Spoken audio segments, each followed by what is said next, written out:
6:05 is your time, and with the 4th of July weekend quickly approaching, Upstate Swim instructors are urging people to be careful, especially for parents. Drowning is one of the most common causes of death for children under the age of 4, and it can be even more dangerous for neurodivergent children. Our Naomi Popa joins us live this morning with the top things you should keep in mind. Good morning, Naomi.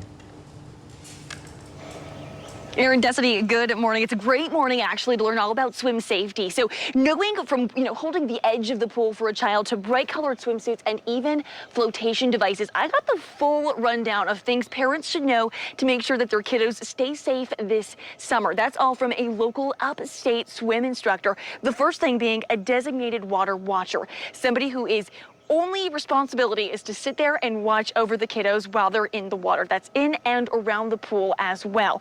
Now, Mary Jones, she's the Upstate Swim instructor that I spoke with. She told me all about all the important things that kiddos should know as well. And a lot of that starts with the information that parents should know at the top of their mind, and that is making sure that they're within arm's reach of children that are not proficient swimmers and to practice how to get safely in and out of the pool.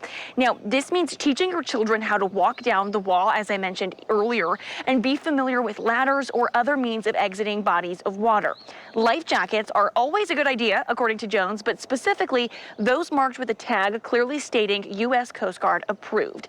For children that are not wearing life jackets, remembering to teach them to push their chin all the way up towards the sky and bring their belly all the way to the surface of the water so they can float and catch their breath when they feel like they are in distress is a great way to prevent tragedy. If you have a pool in your backyard, make sure that you have barriers in place. Everybody should have a pool fence that locks so that your child can't just wander into the backyard and then go straight into the pool.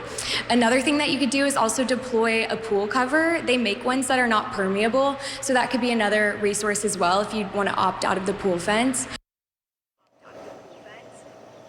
And Jones says every child should know where the emergency phone is on the pool deck or area near a body of water and how to call 911 in the event of an emergency.